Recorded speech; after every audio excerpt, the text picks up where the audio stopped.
大家好，今集想同大家講嘅粵語本字係一個雙音詞嚟嘅，就係指人大肚嘅臨蹲。臨蹲喺粵語度冇單獨講嘅，一定係連大肚一齊講嘅。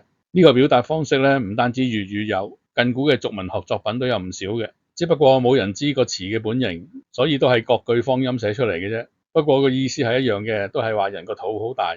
咁點解大肚就一定係臨蹲呢？臨蹲個詞形又係點嘅呢？講落去之前，請大家按讚、訂閱同埋分享出去啦。講返臨蹲，臨蹲個臨都係冇單用嘅，但係蹲就有，就係大肚蹲個蹲啦。後嚟凡指肚都可以加個後啜，講成肚蹲添。我哋而家先講個臨字，廣東話講人大肚，唔係單指個肚大同埋突出嘅，仲係專用喺女人度講個女人有身紀嘅。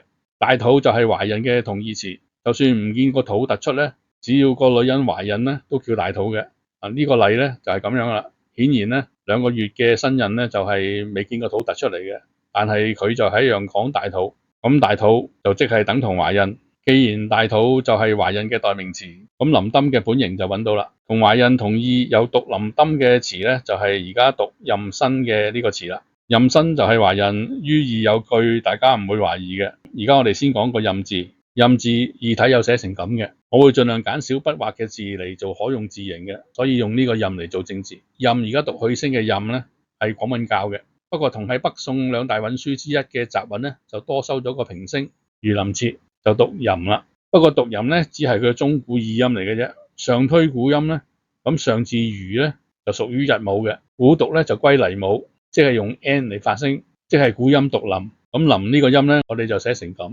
知道妊古音可以讀臨，又係懷孕嘅意思，咁個蹲字就好明顯同埋順理成章，就係自古已經同個妊字黏連埋一齊，成為複詞嘅呢個新字啦。我咁講，一定有人話個新字明明係讀新嘅，同個蹲音爭好遠喎。咁我要花啲時間講下個新字點樣由新音變讀成蹲啦。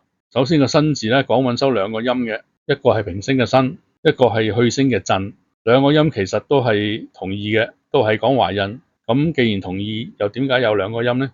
其實平聲嘅新音咧，本來唔係個字本來有嘅，個新音係由同義詞身體個身嚟嘅。而家講嘅妊娠個詞形本來係咁嘅，睇下下面啲例，大家就唔會懷疑噶啦。舊時有同義移音嘅習慣，所以身體個新音咧就移咗俾本來讀震嘅呢個字度，連帶個詞形咧都變成而家妊娠啦。呢個字嘅新音係借翻嚟嘅，去聲嘅震先係佢個本音。咁有人話讀震都讀唔到蹲喎，咁咧又要上推一下古音啦。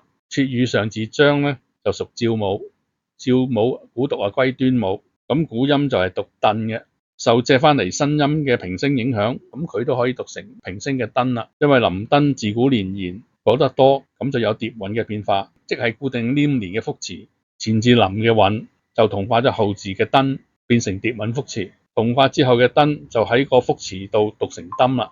咁呢個讀音嘅字形咧，加個二聲符，寫成咁啦。大肚臨蹲就係專指已經見肚大腹便便嘅孕婦。咁喺粵語度，臨蹲既然同大肚同義，喺知音唔知字嘅年代，蹲就係俾人認為等於肚啦。咁就創造咗一個淨係廣東人用嘅方言詞肚蹲啦。凡係唔係懷孕嘅大肚咧，粵語都叫大肚蹲嘅。大肚蹲講多咗，蹲就漸漸成為肚嘅後啜，變成固定式嘅雙音詞，咁就不論大唔大都好啦，都可以叫個肚做肚蹲嘅。好啦，講到呢度，大家都知蹲字嘅音義係由妊娠同韻化而嚟嘅，但係我冇揾到書證，大家睇過頭先我嘅推論，覺得合理就跟啦。講完呢個字嘅逐變特音，原來粵語仍然會用呢個字嘅古本音嘅。先前都講過，蹲字嘅古本音係讀蹬，呢個蹬音咧粵語都係有講嘅。讀呢個音嘅時候咧，就寫成咁。呢個音又會用喺邊度咧？就係用喺生仔度啦。舊時婦人生仔，鄙俗俚語又講成蹬咗個仔出嚟嘅，或者講長屙肚蹬都係講生仔嘅。咁呢個蹬音咧，其實係用個字嘅古本義，即係動而後生啦。因為生仔喺鄙俗間講到好似屙出嚟咁，而呢種屙法又有啲困難先至出到嘅。咁引申之下咧，粵語大凡好難出嘅嘢咧，都講成蹬嘅。口疾嘅人咧，好辛苦先講到嘢，咁就俾人話逐個字蹬出嚟啦。呢個用法其實舊時都唔少見嘅，大家唔知有冇講過？好啦，講到呢度，講咗個新字嘅3個讀音，連埋個唔常讀嘅文讀音，即係震，佢總共有4個讀音，咁就用二聲符嚟區分佢哋嘅讀音，分別寫成以下咁啦。OK， 今集就講到呢度，覺得有用嘅就請按讚、訂閱同分享，拜拜。